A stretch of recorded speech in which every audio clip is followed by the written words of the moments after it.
Growing up with my grandmother was like living in a house full of secrets and shadows. She was a woman of many stories, each more captivating and terrifying than the last.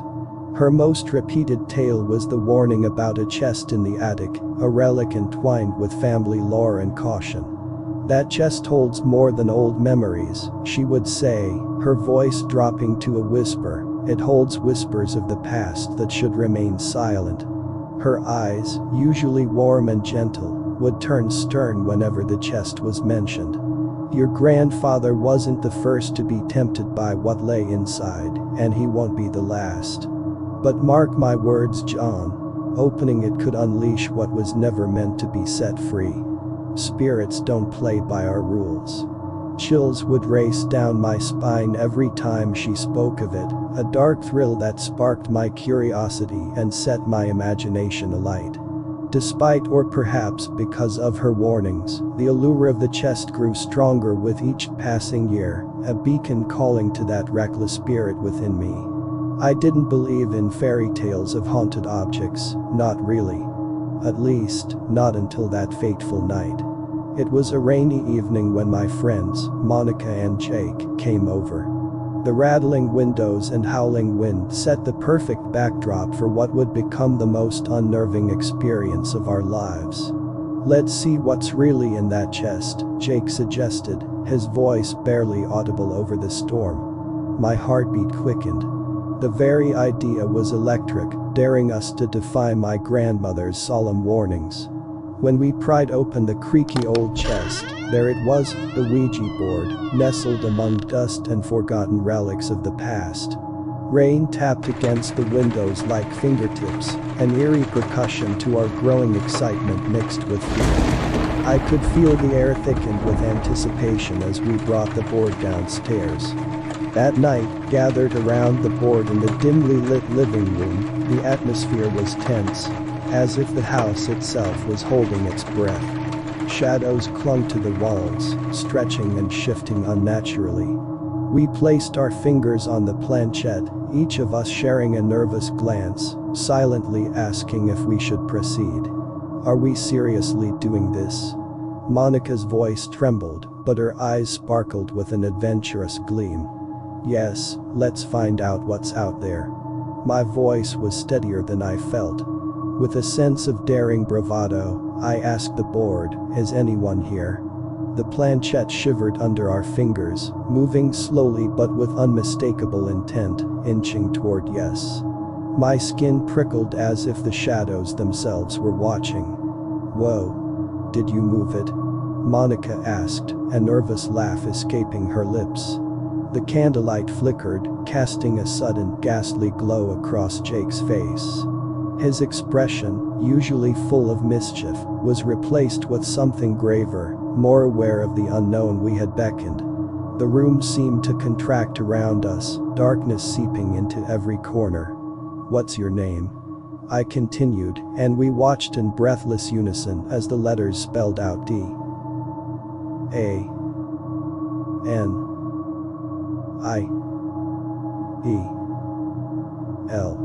Nervous tension laced the air, the house seemed to groan around us, releasing the weight of past secrets.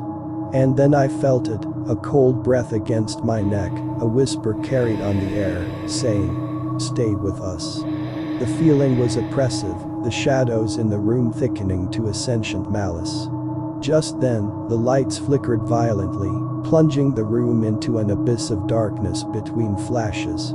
My heart pounded like a drum in the silence that followed each flicker.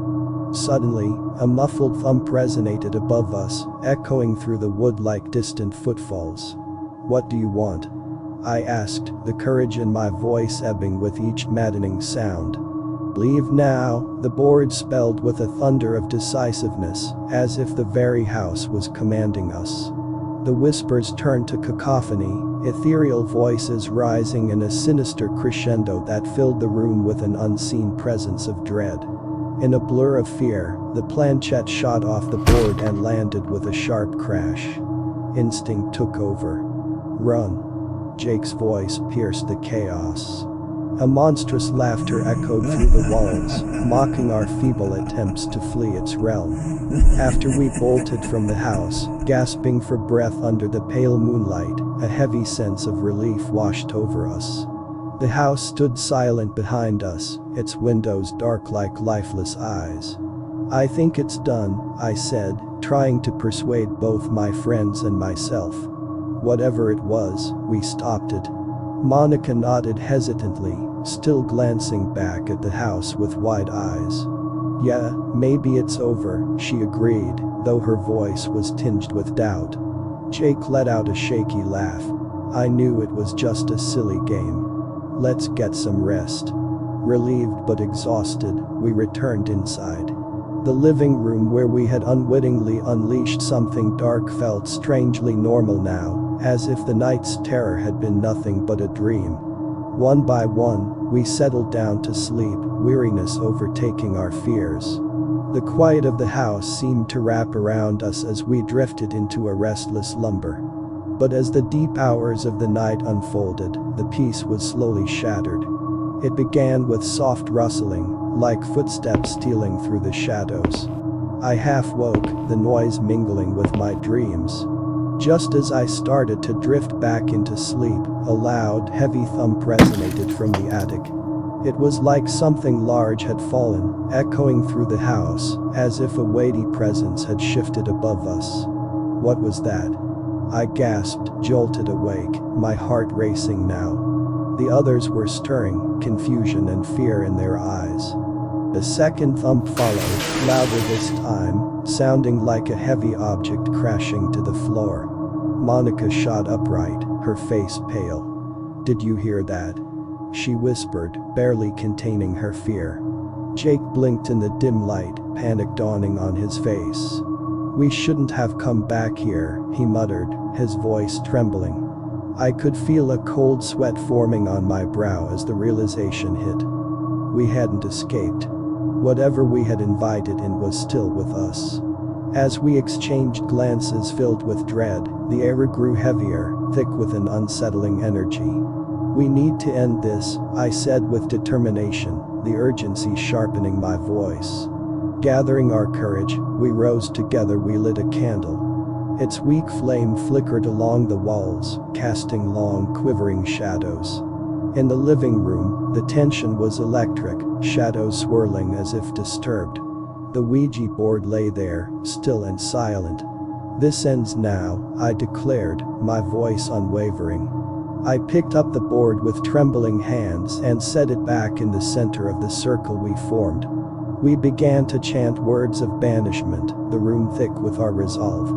As we spoke the final words, the heavy thump from the attic echoed again, louder this time, as if something was moving above us, almost as if it were responding to our declaration.